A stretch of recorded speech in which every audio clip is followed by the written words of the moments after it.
At Asymmetric Solutions, our mission is to provide experienced, customer-focused operational services that directly contribute to increasing the survivability of those that put themselves in harm's way on behalf of others.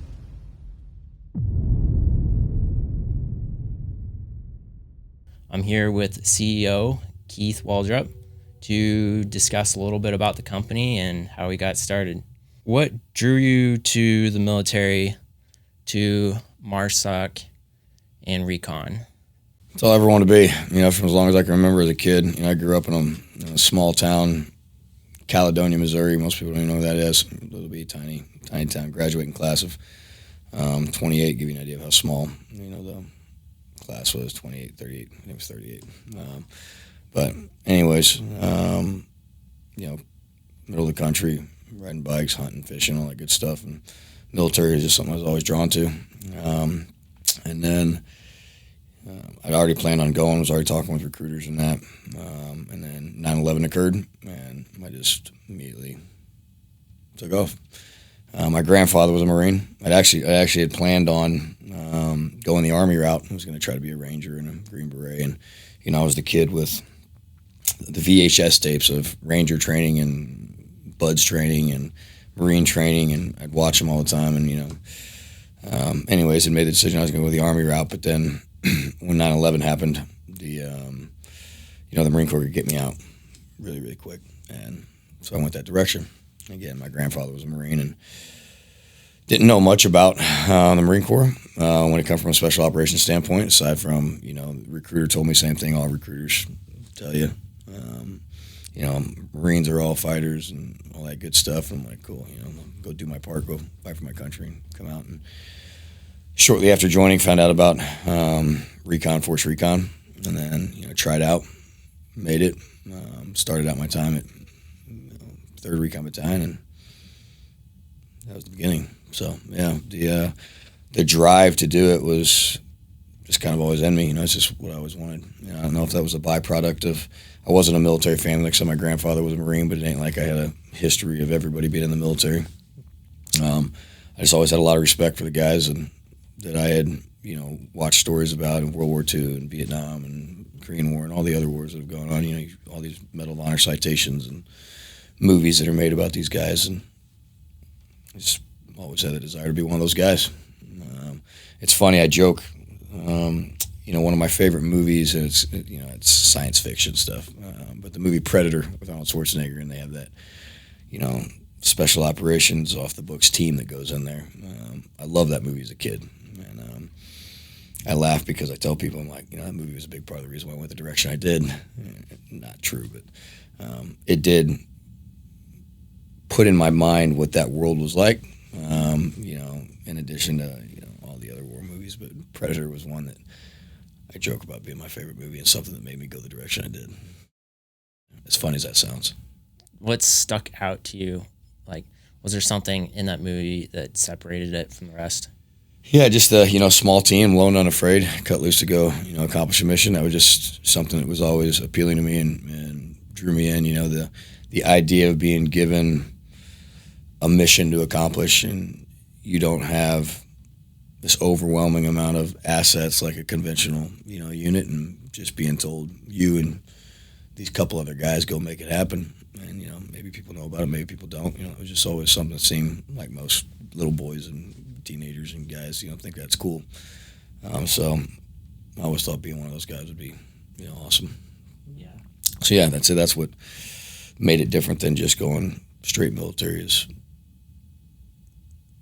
being given the chance to potentially have an opportunity to go have somebody have the trust and confidence in you to say, I believe that you and this handful of guys can go accomplish what we need to, to have accomplished. And that was very appealing to me. It sounds like you stayed there for quite a while. Yeah. I stayed with, did my time at 3rd Recon, did some Iraq time with them, then went over to 1st Recon, did some Iraq time with them. And then, when MARSOC came to fruition, I ended up rolling over to 1st Raider Battalion.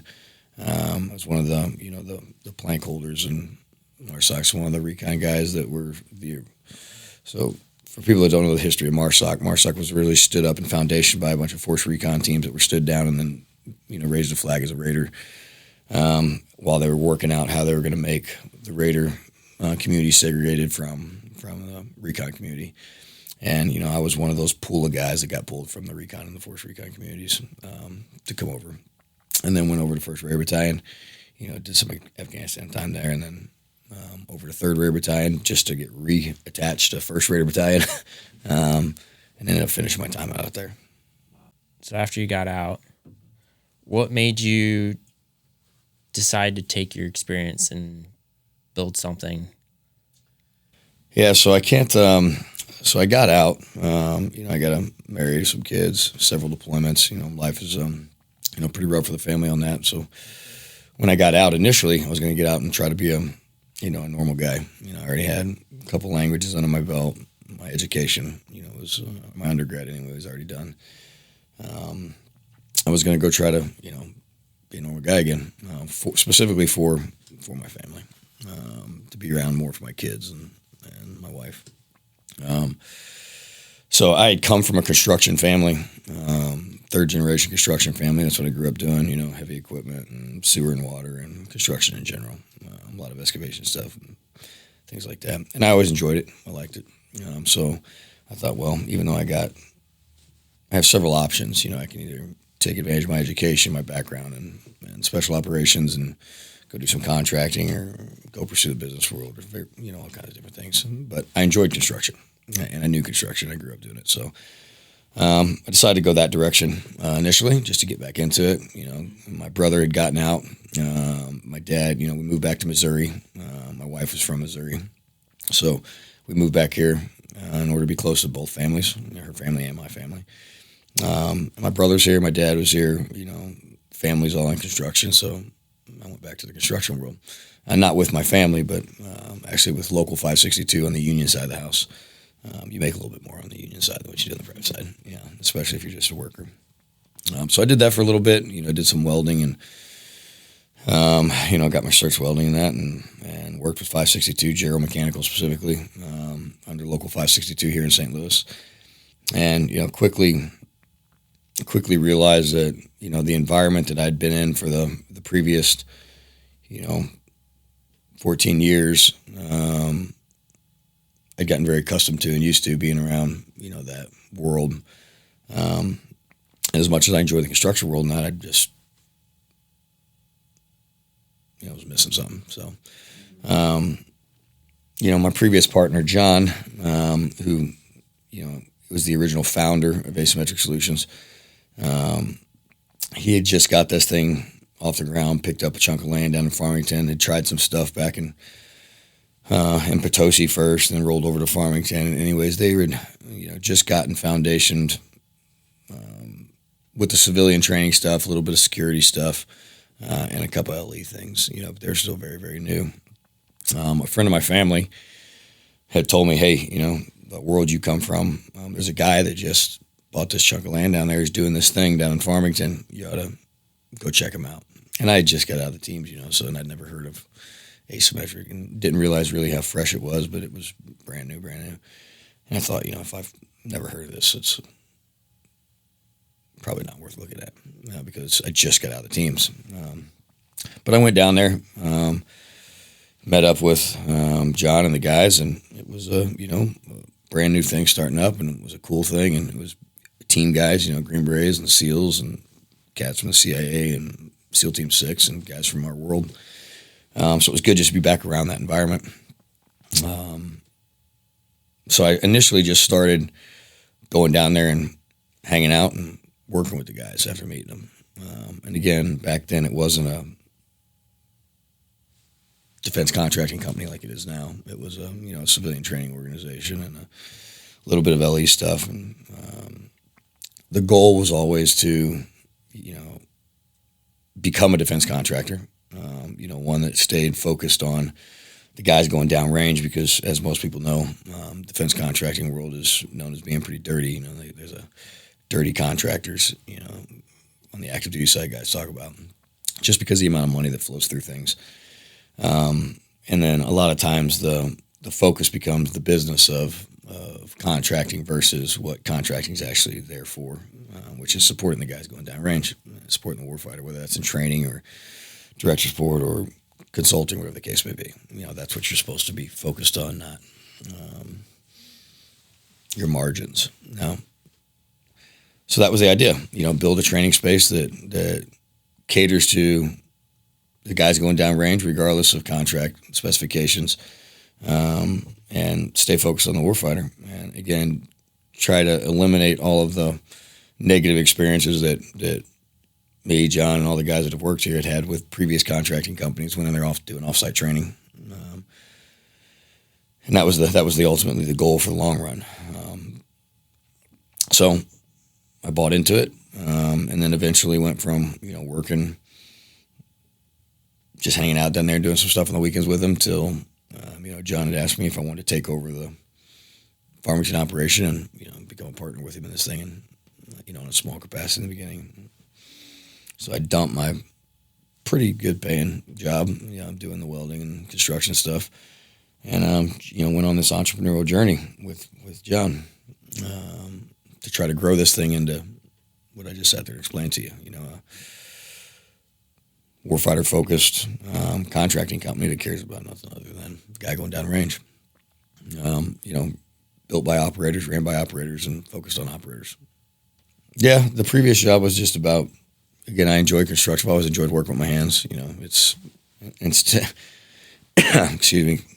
Funny enough that as much as I love this world that I'm in, again, the special operations world and the training world, and now the private sector, there's really nothing as rewarding as building something and then seeing it in completion at the end of the day, whether it's a house or a pipe you're welding together, or a fence you've built or something.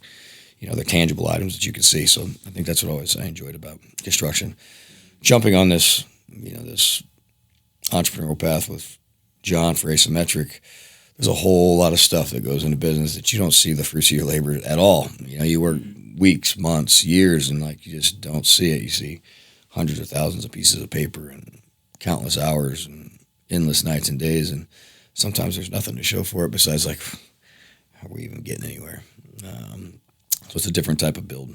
So you were helping at first when the company was first getting built, and then there was something that led you to, I guess, standing out and getting offered, to move up within the company. Yeah, so I don't think that's really my story to tell, but if John was here, John's not my partner anymore in this, he's out of it now and doing other things. But I did what I've always done, worked hard, and I believed in the vision. I wanted to be part of it. I had an opportunity to be part of it. When I was handed Farmington, I lived, breathed, ate, and slept there. It almost caused, divorce several times early on after getting out of the teams. I'd hear, I don't even know why you got out of the teams whenever you're gone just as much now, because I'd stay at the compound for 3-4 days at a time, because you had to stay there in order to get that kind of the amount of work done that needed to be done to make any progress. We were running on a shoestring budget, and there was no investors. We were trying to bootstrap things and make things happen to the best of our ability with minimal funding. So I just did that, and I did have some, connectivity with family and that for machinery and things that would help us get along. And I just wanted to see, I gave up my job with the union, and I had, a family of 5 at the time that quickly became 6 shortly after that, that, failure wasn't an option. So, I jumped into this thing and just worked hard to try to make it the best I could, even before I was heavily tied to it, even early on. So I guess that work and that productivity ultimately is what presented the opportunity to me to become more of an influence and a partner in this thing, ultimately, early on anyway. Is there something that like a contributing factor to the success, something that's made this company stand out as a result? Yeah, I mean, lots of people say this, but this company's been ran like a team by team guys since the beginning. It's a bottom-up organization, and the team is ultimately what made this thing a success. Right people brought together, mutual beliefs and desires and dedication and commitment to making this become a place that's known and respected. It wasn't just one or two guys that believe in it. It was everybody that was there in the beginning and still there here today, believed in it. And that's ultimately what built this place. Obviously there's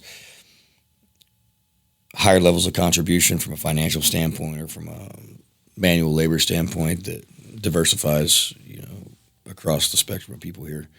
But ultimately the combination of everybody together is what built this thing, and the belief in the place. Because, man, if you knew some of the trials and tribulations this thing has gone through to get us to this point, you'd be like, nobody would have stuck around for that. And a lot of people are still here today that were there in the beginning, that have just stuck it out through undescribable hard times of, like, I don't know how we're going to make payroll, don't know how we're going to make insurance, don't know what we're going to have to sell, don't know what we're going to just typical small business stuff. But, and all these guys had families in that, and they still stuck it out.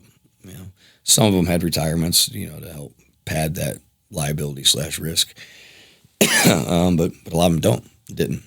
And they stuck with us because they were dedicated to cause and being part of something that could become something great. And that's what we're all working towards.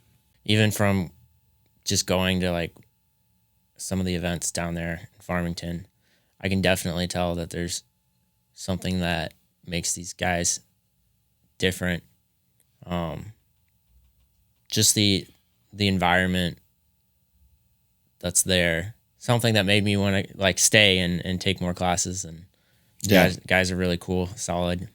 Yeah, we get that a lot. A lot of feedback we get from the training period, whether it's from cops, the military, civilians, the full spectrum, is similar to what you just said. When people leave here, they can tell that the team is an actual team, and like you guys are friends and you get along with each other, and it completely changes your training experience because it's comfortable to be in that environment.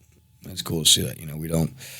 We maintain a full-time staff at the expense of heavy liability, i.e. overhead cost, which is something unique to the company. Not a lot of training companies maintain a full spectrum, large scale staff because it costs so much to do so.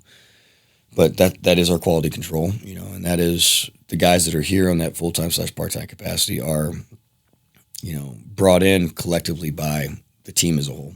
So they, our screening process isn't like a selection process, but there is the team all has an opportunity to meet, interact, observe, spend time at work and off work with individuals, and then we collectively as a team bring everybody, bring a guy in or tell him he's not a good fit.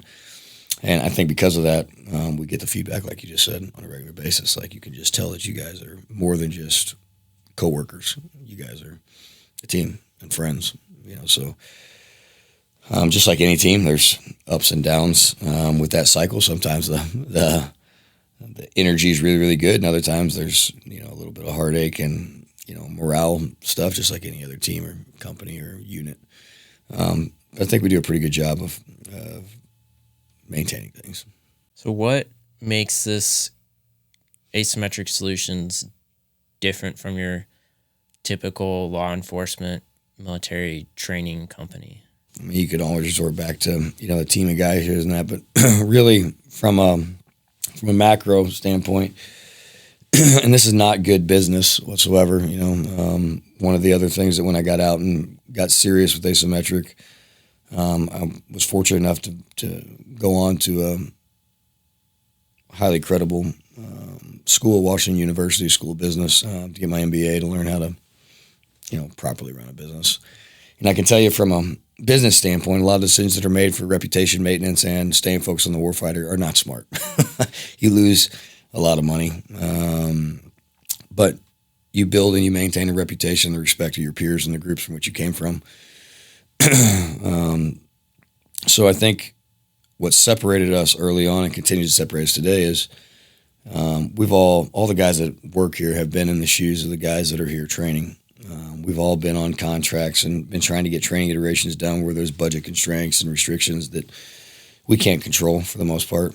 And you'd like to see X, Y, and Z happen with your team, but you can't afford it, or you thought you wanted to see X, Y, Z happen with your team, and then you get to the training iteration and you realize that you really need to focus more on A and B versus X and Y. And most companies,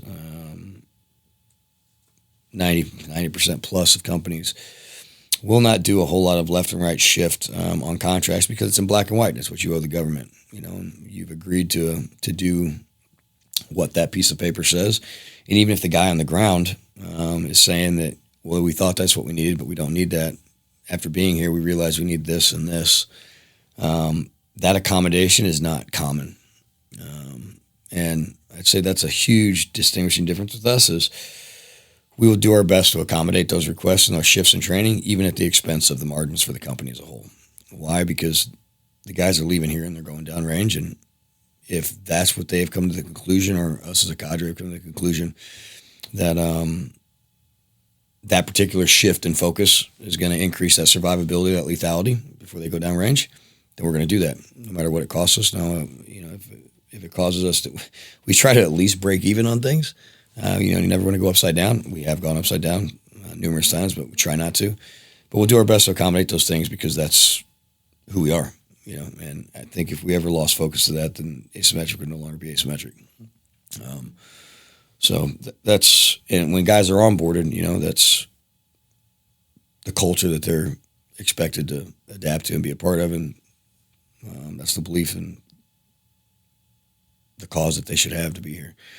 We've been fortunate enough to have investors that believe the same thing in us, because most investors would have not stuck it out this long with us based off, again, the ebbs and flows and the trials and tribulations this company has faced throughout the years.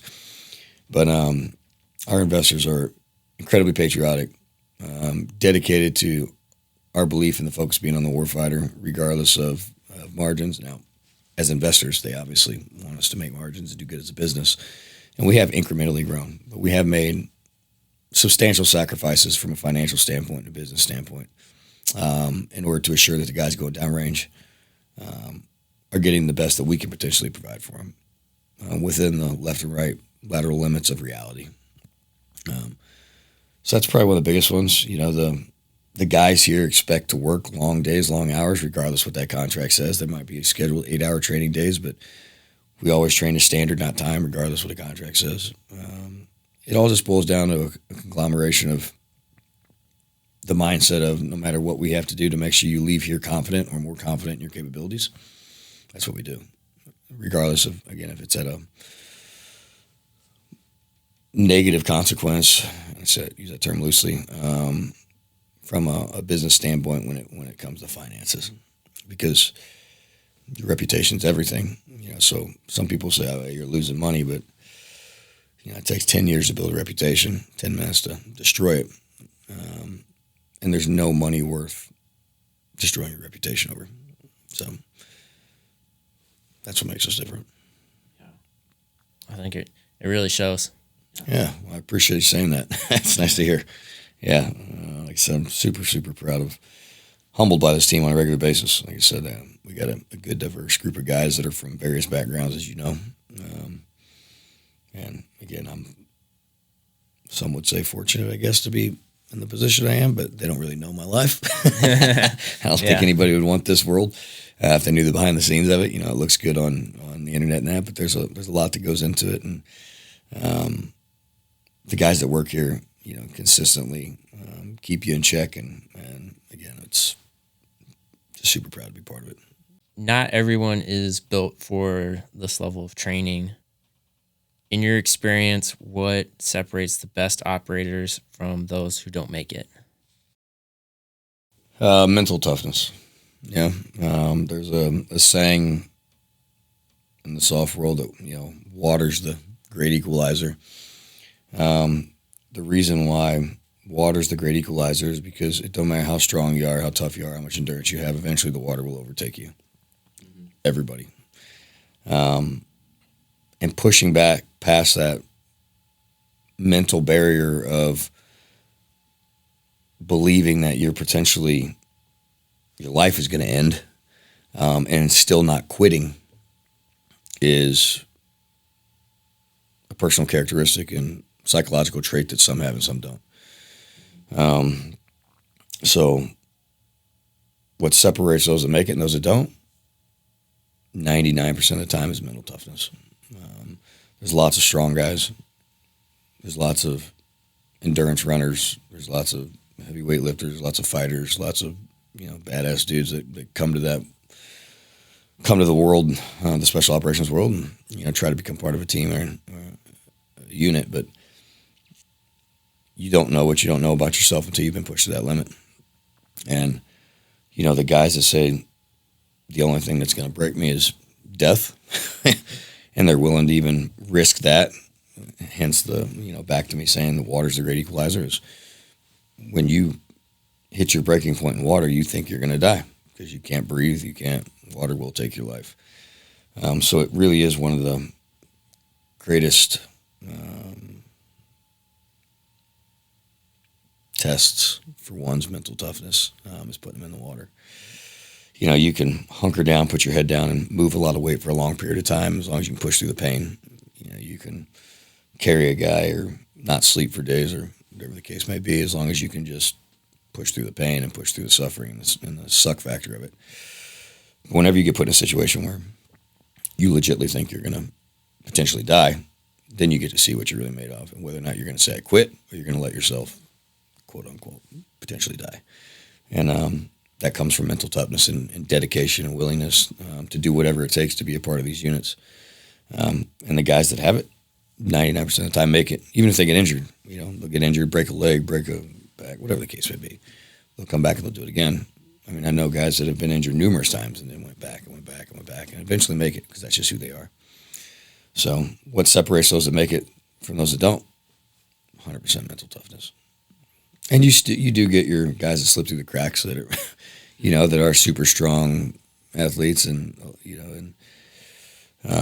later on down the road you find out that maybe they weren't the best fit for the units, but for the most part the selection process is really, really refined and good,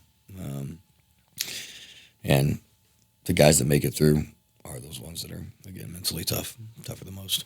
Is there a difference between getting training from a guy who has that experience and then those who maybe just have book experience or academic experience? So if I understand the question right, you're asking somebody who's experienced in actual operations, who has been a part of a team and conducted actual combat operations, versus a trainer that has been spun up by somebody and then has never experienced it in real life. 100%. I mean, there's no comparison for what it does to somebody's confidence and ability to teach and relay information when they've actually done it for real, in the real world, in real scenarios, under stress and the potential, outcome of loss of their life, versus somebody who's done nothing but training.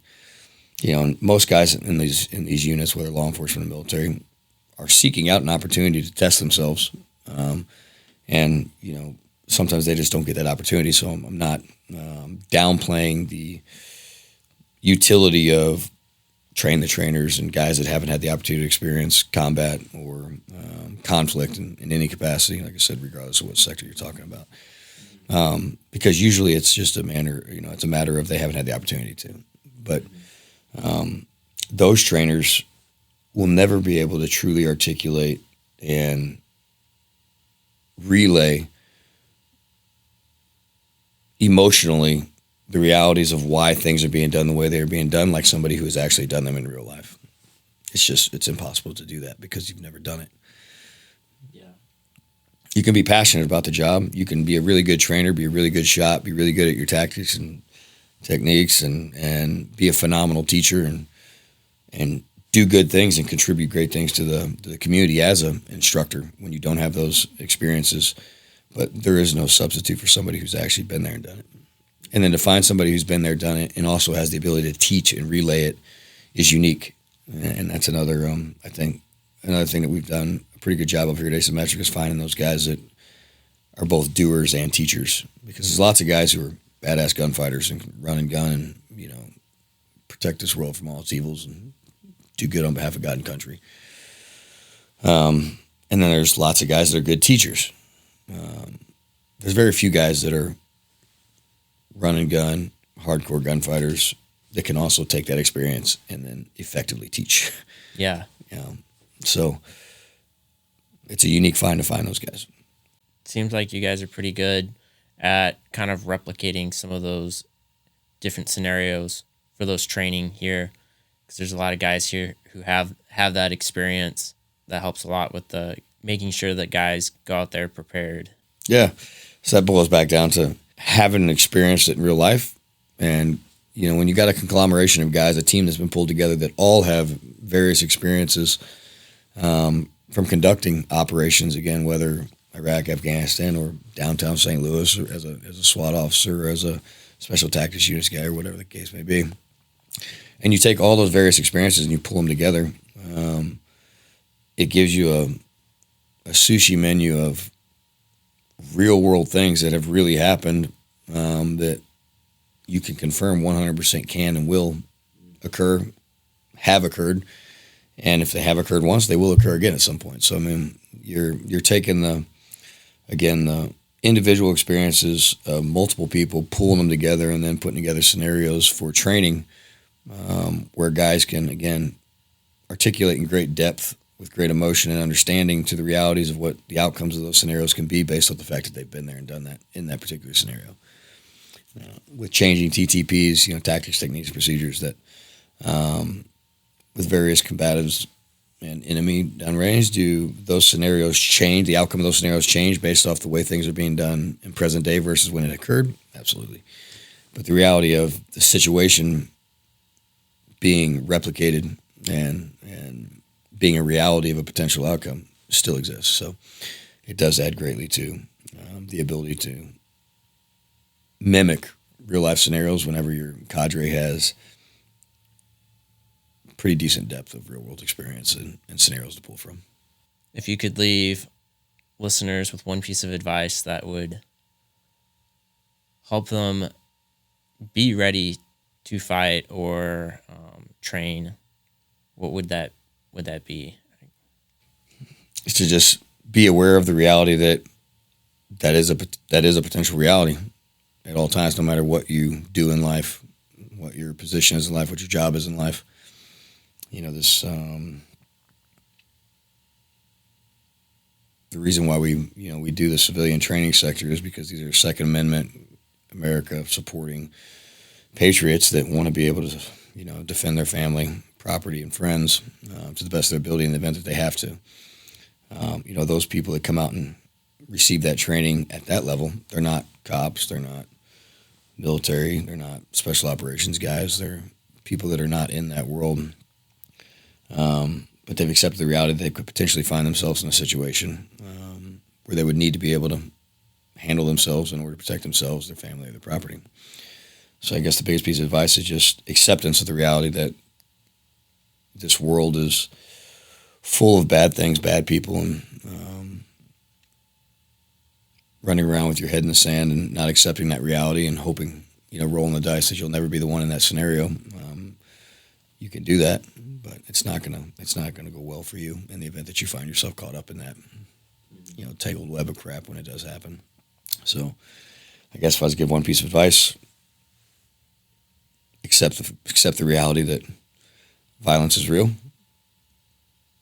and the only way to counter violence is with superior violence.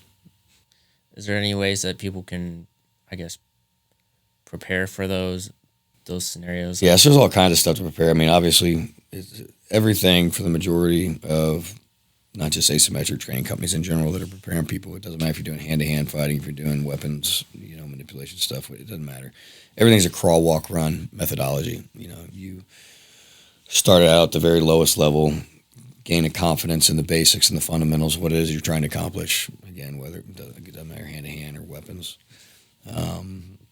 And then you work your way up to a point to where you're confident in a low stress, no stress environment, meaning I can hit my target, or I can hit my bag, or I can move with my opponent in a controlled 70%, 60%, 40% manner, whatever the case may be.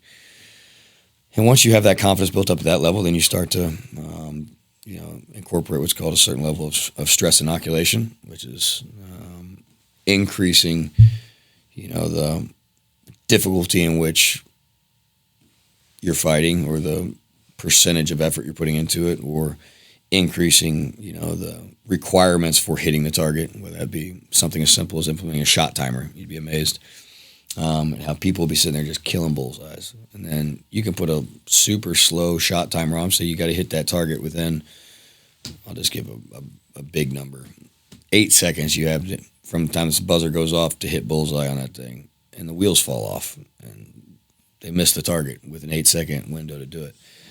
So it's a small level of stress, just putting a time there. And then you just continue to build up on that. Eventually they get comfortable with the 8-second window, and eventually they get comfortable with the 4-second window, and then eventually they end up, hitting the target in 1.5, 2.5, whatever the case may be. So then that's a super low level, and then you step it up a notch. Now you got additional external factors that get incorporated into it that are more real life versus a shot timer. Shot timer is not something you're going to deal with in a real life scenario. So then you start to incorporate external factors that are potentially real world, a conflict, a face-to-face conflict, or an escalation of force scenario, to where you have a weapon, but you're trying to deal with a guy and de-escalate things to a point that you don't have to use your weapon, but then it works its way up to utilization of that. And, people find out what they're made of and how their body reacts to those things. And you just keep stepping it up until people become confident in who they are and what they're capable of doing. You know yourself, seek self-improvement. You'll learn where your strengths are, where your weaknesses are. And then there's no way to really do that without putting yourself in those high-stress scenarios and again, stress inoculating yourself. So that's exactly what we do to prepare them. Thank you for taking the time out to share with us. My pleasure. Yeah, appreciate look forward you. to the next episode. All right. That concludes this first episode. If you've enjoyed watching, please support us by liking and subscribing. Doing so will help us continue to make more content. We have so many fascinating topics and ideas. I can't wait to get started. Stay tuned for more content to come. If you have any questions you want me to ask Keith, or if you have topic ideas, leave them in the comments below. Thank you.